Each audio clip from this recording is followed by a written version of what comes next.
Voici le premier zoom plein format au monde à ouvrir à f1.8. Et j'avoue que quand il goûte, c'est assez compliqué de revenir aux autres après. Hello l'équipe, c'est Maxime, bienvenue sur Pile et Face. Aujourd'hui, on va parler de la nouvelle optique que Sigma m'a prêtée pour la sortie, le 28-45 f1.8 DGDN de la gamme Art. C'est un objectif qui est dispo en monture Sony et Lumix. Et dans cette vidéo, on va voir la qualité d'image qu'on a avec, les performances en autofocus, les bagues, les boutons. Bref, on va voir tout ce que cet objectif renferme et à la fin, je vous dirai pour moi vers qui entre guillemets il est destiné. Alors déjà, si vous avez commencé la vidéo comme moi il y a quelques années, il y a un combo boîtier plus optique qui a fait des ravages. C'était le Sigma 1835 f1.8 qui était pour les boîtiers APS-C. Alors à l'époque, beaucoup l'utilisaient avec le combo GH5 plus bague d'adaptation et qu'est-ce qu'il était bien ce combo. Le piqué, le flou d'arrière-plan, en fait cette optique a clairement lancé tellement de carrières de vidéastes et c'est pour moi à l'époque une des optiques qui était quasiment une des plus importantes dans le monde de la vidéo il y a quelques années. Et je vous présente son grand frère plein format. Là on est sur une plage 28 mm jusqu'à 45, donc on n'est pas loin du 18-35. Pour rappel, le 18-35 c'était justement une optique APS-C, donc on avait un crop de 1,5, ce qui faisait une focale réelle de 27 à 52 mm, donc celui-ci pas très loin. Globalement, cette plage focale, elle est pas mal. Elle est un peu courte, surtout quand tu es habitué au 24-70, mais elle permet quand même de faire, on va dire, du semi-large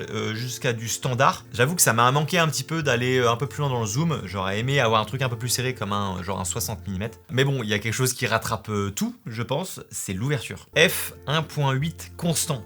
Je sais pas trop si on se rend compte, c'est une première mondiale, hein, mais peu importe que tu sois à 28, à 45 ou ce que tu veux, tu es toujours en ouverture à f1.8. Et ça, dans une optique plein format, c'est assez incroyable. Alors à titre de comparaison, en général, les zooms, donc 24-70, 16-35 ou quoi que ce soit, on est en général plutôt à ouverture f2.8. Certains peuvent descendre jusqu'à f2, mais c'est pas une ouverture constante. Ça veut dire que l'ouverture va changer quand on bouge la focale. Alors après, est-ce que f1.8 ça fait une grosse différence? Pour le coup, je l'ai comparé dans plusieurs situations à f1.8 et f2.8. Et oui, pour moi, il y a une différence qui est quand même assez notable. Le flou d'arrière-plan est plus prononcé. Alors c'est pas non plus une énorme différence, mais tu vois quand même que le bokeh n'est pas le même. Et mine de rien, quand tu veux cacher un petit peu ton arrière-plan ou simplement que t'aimes avoir beaucoup de flou d'arrière-plan comme ça, et là avec un f1.8, clairement t'es servi quoi. L'intérêt du 1.8, c'est aussi que c'est assez utile dans les situations de basse lumière. Quand tu passes de 2.8 à 1.8, tu gagnes en exposition et donc tu as moins besoin d'augmenter tes ISO. Donc ça c'est un très gros point positif. Les billes de bokeh en arrière-plan sont aussi très jolies. On a assez peu d'onion ring, c'est-à-dire que les ronds sont quand même plutôt uniformes. En fait, d'un point de vue qualité d'image, cette optique, elle ressemble un peu à une optique fixe. La grosse différence qu'on a entre les zooms et les optiques fixes, c'est en général la qualité d'image. C'est vraiment le fait que ça soit net et sharp et aussi l'ouverture qui fait souvent différence là-dessus. Et si on parle de piqué, c'est un petit peu la même chose. C'est homogène dans toute l'image. On a quand même un très bon piqué et c'est très net que ça soit dans les coins ou même au milieu. Alors après, personnellement, moi le piqué,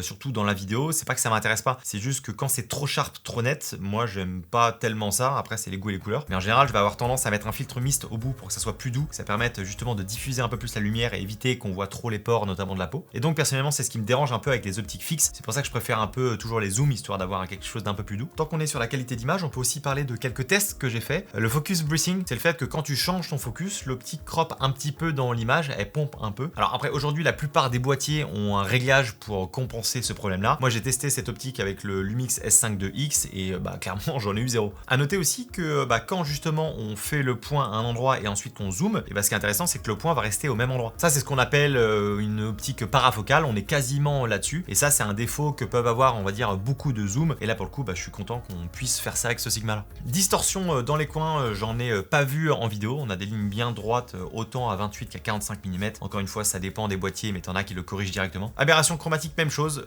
C'est très très bien maîtrisé. J'ai rien à redire là-dessus. En fait, j'ai clairement trouvé qu'on avait une excellente qualité d'image avec cette optique-là. On a quasiment tout d'une optique fixe, sauf le poids. D'ailleurs, c'est ce qu'on va voir un petit peu après. Mais d'un point de vue qualité d'image, il est excellent. Et puis la possibilité de zoomer tout en restant à f1.8, ça c'est un vrai plaisir. Honnêtement, c'est un truc, ça fait limite bizarre quand tu repasses aux autres, quoi. Bon alors après, si vous êtes plus débutant dans la vidéo, je suis rentré peut-être sur des tests un peu techniques et c'est pas toujours évident à comprendre justement les différences entre les optiques, les caméras, surtout quand on débute. C'est pour ça qu'il faut pas hésiter à demander conseil. Moi, il y a un revendeur que je recommande à chaque fois pour se faire conseiller. Et vu toutes les commandes que vous faites chez eux avec mon code et tous les retours positifs que j'entends d'IPLN, je me devais de vous parler d'une partie de chez eux qui devrait vous intéresser, surtout si vous voulez acheter du matos tout en faisant des économies. Bon alors IPLN, c'est la qualité de conseil, c'est la rapidité d'expédition et c'est aussi une messagerie instantanée qui est plutôt réactive. Mais ils ont aussi une plateforme de reprise de matériel d'occasion qui s'appelle BackIPLN et que j'ai pu tester. Alors grâce à leur site, tu peux faire évoluer ton matériel en quelques clics. Ça va te donner d'ailleurs une estimation quasi définitive de ce que tu peux récupérer avec ce boîtier ou cette optique. Et le gros plus qu'a BackIPLN, c'est que tu as le choix entre soit récupérer l'argent directement ou alors récupérer un bon d'achat pour racheter du matos. Et vu la vitesse où le marché évolue, c'est quand même hyper intéressant pour mettre à jour son matériel. J'ai pu tester en redonnant mon A7 III que j'utilise plus depuis un petit moment pour me prendre un A7 IV. En plus, ils sont en France, donc forcément, les délais sont beaucoup plus courts d'envoi. À noter que vous pouvez utiliser votre bon d'achat en plusieurs fois si jamais vous le voulez, et vous pouvez autant acheter du matos d'occasion qui est garanti un an que acheter du neuf. Bref, revendre son matériel tout seul entre particuliers, c'est un peu le parcours du combattant. Faut faire extrêmement attention. Là où justement avec IPLN, vous pouvez le faire de manière beaucoup plus simple, plus rapide et surtout bien plus sécurisée. Donc si vous avez du matos à reprendre ou si vous voulez racheter du matériel d'occasion ou même du matériel neuf, je vous mets le lien de BackIPLN en description. Je vous laisse aller voir et je pense que vous ne serez pas déçus. Ok, parlons de l'autofocus maintenant. Alors, l'optique est dispo en monture L et en monture E. Personnellement, je l'ai testé avec mon Lumix S5 2X qui est quand même moins performant qu'un boîtier Sony en termes d'autofocus, donc faut prendre un petit peu de recul. Mais globalement, ça marche quand même très bien. On est sur les nouveaux moteurs qu'a mis en place Sigma, donc ça répond assez vite. On n'a pas de focus brushing, le cadre reste toujours le même. Alors après, les tests que j'ai pu faire n'étaient pas non plus parfaits. De temps en temps, ça pompe un peu, ça capte pas forcément le sujet tout de suite. Alors je pense que c'est plus un problème avec le boîtier que l'optique. Mais c'est vrai que le combo des deux, je l'ai trouvé un peu lent parfois. Par contre, la distance minimale est de 30 cm, donc ça c'est pas mal pour faire des plans assez proches. Alors on n'est pas sur du macro non plus, mais on peut quand même faire de belles choses.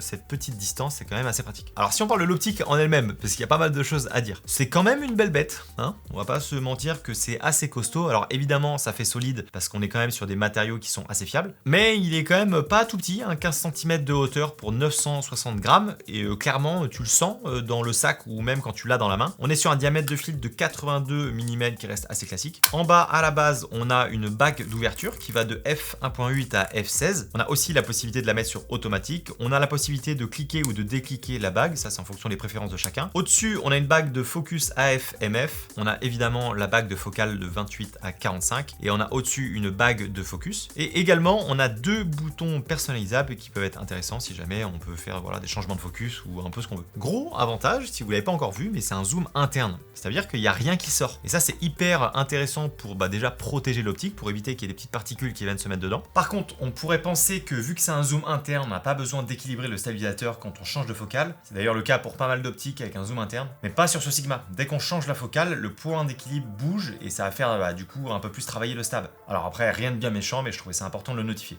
Donc on est quand même sur une belle bête, c'est plus costaud. Je crois que c'est à peu près 200 grammes de plus qu'un 24-70 Sigma, sauf que là on est sur du f1.8. Donc bon, certes, tu perds peut-être un petit peu en légèreté, mais t'es en f1.8.